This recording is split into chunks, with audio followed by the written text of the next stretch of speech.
Hello friends, welcome back to AI news. Friends, जैसे कि आपको पता है कि जब से यूक्रेन और रशिया का युद्ध शुरू हुआ है तभी से इंडिया और यूक्रेन के बीच में एक अजीब सा सिचुएशन बना हुआ है जहां पे इंडिया डायरेक्टली यूक्रेन को सपोर्ट नहीं कर रहा और इसकी वजह से यूक्रेन ने कई बार इंटरनेशनल लेवल पर आकर के इंडिया को इंडिकेशन देने की कोशिश करी है कि वो रशिया को छोड़ के यूक्रेन का सपोर्ट करे। और कई बार वहां के एम्बेसडर और वहां के जो बड़े डिप्लोमेट्स हैं और वहां के जो बड़े लीडर्स हैं उन तक ने ये बयान दिया था। रिसेंटली कुछ टाइम पहले उनके एक विदेश मंत्री का भी बयान आया था कि इंडिया हिस्ट्री में एक सही साइड पे खड़ा होना पसंद करेगा, इसलिए इंडिया को रशिया का साथ ना दे करके यूक्रेन का साथ देना चाहिए, क्योंकि रशिया वैसे भी एक डूबते हुए जहाज की तरह है जिसमें कोई भी सवार होकर चलेगा तो उसे एंड में घाटा ही होने वाला है। तो एग्जैक्टली आपको ये भी याद होगा कि जब यूक्रेन के अंदर से इवैक्यूएशन चल रहा था बहुत बड़े लेवल पे, तो वहां पे एक बहुत अजीब सी सिचुएशन क्रिएट हो गई थी। इंडिया के न्यूट्रल स्टैंड की वजह से वहां पे जितने भी स्टूडेंट रुके हुए थे उन सभी को बहुत अजीब से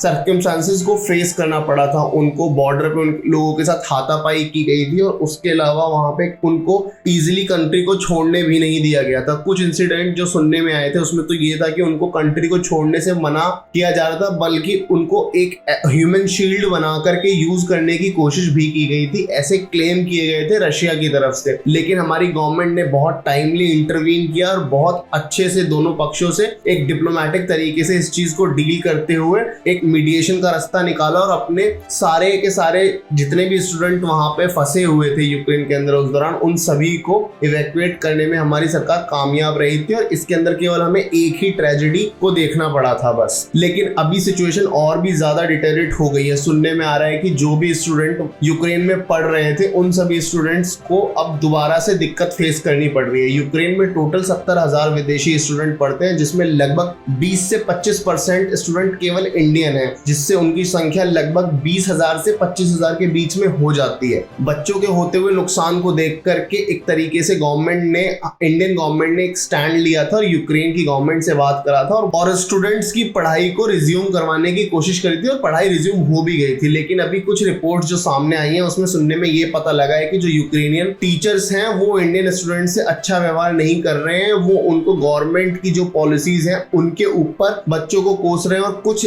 रिपोर्ट्स यहां तक भी कहती हैं कि जो टीचर्स हैं यूक्रेन के वो केवल खाना पूर्ति करने के लिए बच्चों को पढ़ा रहे हैं। और कुछ टीचर्स ने तो बच्चों को यहां तक ये भी बोला है कि इंडिया को रशिया से ऑयल नहीं खरीदना चाहिए, इंडिया को यूक्रेन का साथ देना चाहिए। और इसके लिए बच्चों के ऊपर एक दबाव बनाने की कोशिश की जा रही है, एक मेंटल और साइकोलॉजिकल प्रेशर बनाने की कोशिश की जा रही है। इन सभी टीचर्स को अंधे होकर के सब कुछ नजर आ रहा है केवल एक चीज के अलावा कि इंडिया अकेली ऐसी कंट्री है पूरे वर्ल्ड में जिसने 3 बार अब तक मेडिकल एड्स और ह्यूमैनिटेरियन एड्स भेजी हुई हैं यूक्रेन के पास। और इंडिया सबसे पहली इकलौती ऐसी कंट्री थी जिसने हर बार वॉर को रोकने की एडवोकेसी करी है इंटरनेशनल लेवल पे। और वॉर को लेकर के रशिया का साथ भी इंडिया ने एक तरीके से नहीं दिया। और रही बात एनर्जी की, तो पूरा यूरोप इंडिया से ज्यादा एनर्जी आज भी खरीद रहा है रशिया से। वहां पे ये यूक्रेनियन इतना रेसिस्ट बिहेवियर नहीं दिखाते जितना इंडियंस के प्रति दिखाते हैं। कुछ इंडियन फीमेल स्टूडेंट्स ने इस बात तक की रिपोर्ट दर्ज कराने की कोशिश करी है गवर्नमेंट को। उन्होंने अपनी एक एप्लीकेशन में ये तक बोला है कि हमें यूक्रेन में जाने से डर है, अगर पीस कल को प्रिवेल होता है यूक्रेन के अंदर तो वहां पे हमें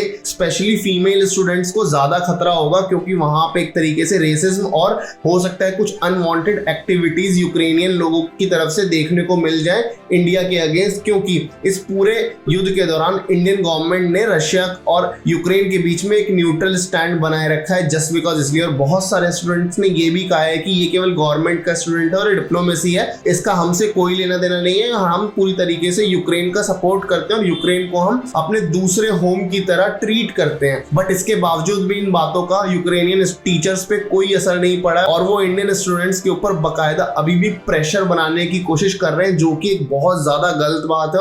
और ये पूरा सिनेरियो देख करके इस पूरे मुद्दे को इंटरनेशनल लेवल पे उठाना हमारी गवर्नमेंट के लिए और भी ज्यादा जरूरी हो जाता है, स्पेशली जब सुरक्षा की बात हो हमारे अपने नागरिकों की। कोई भी देश इस पूरी दुनिया में हमारे इंडियन नागरिकों के साथ इस तरीके का व्यवहार नहीं कर सकता, और अगर कभी भी कोई विदेश इस तरीके का व्यवहार करता है तो हम सारे इंडियंस एक साथ मिल करके इसके खिलाफ आवाज उठाएंगे, फिर चाहे वो यूक्रेन हो या अमेरिका। ये यूक्रेनियन ये बिल्कुल भी ना सोचे कि इंडिया इनके इन पैतरों से डर जाएगा। ये एक बहुत छोटी सी कंट्री है, इंडिया ने तो अभी कुछ शुरू भी नहीं किया। अगर इंडिया अपनी औकात दिखाने पे आ गया तो यूक्रेन का दाना पानी तक बंद हो सकता है। अभी तक इंडिया बहुत ही ज्यादा सेंसिबल तरीके से और रेस्पेक्टिव मैनर में डील कर रहा है इस पूरे मॉड्यूल को लेकर के, लेकिन जिस तरीके से इनके इस एक कॉमेडियन प्रेसिडेंट ने इन पूरी कंट्री का बेड़ा गर्क किया है, वो पूरी दुनिया जानती है कि किस तरीके से अमेरिका की बातों में आकर के अपनी पूरी कंट्री को एक वॉर में झोंक दिया था इस बेवकूफ प्रेसिडेंट ने। और इस चीज को अब ये इंडियन स्टूडेंट के ऊपर फोर्स करने की कोशिश कर रहे हैं ताकि उनके दबाव में आकर इंडियन गवर्नमेंट अपना स्टैंड बदल ले, तो ऐसा बिल्कुल नहीं होने वाला है। लेकिन वहीं पे इंडियन स्टूडेंट्स की एक डिमांड और भी आई है इंडिया की तरफ से कि हमारी स्टडीज यूक्रेन में हो रही थी और हमने वहां पे पैसा भी दिया था, अब हमें हमारे पैसा और हमारी स्टडी दोनों का नुकसान हो रहा है। तो उस चीज को देखते हुए इंडियन गवर्नमेंट हमें इंडियन मेडिकल कॉलेजेस में एडमिशन दे। आप लोगों को क्या लगता है कि क्या इंडियन गवर्नमेंट को जितने भी स्टूडेंट्स बाहर से पढ़ के आए हैं या फिर जिनकी पढ़ाई अधूरी रह गई है, उन सबको एक ह्यूमैनिटी के नाते या फिर किसी और ग्राउंड्स पे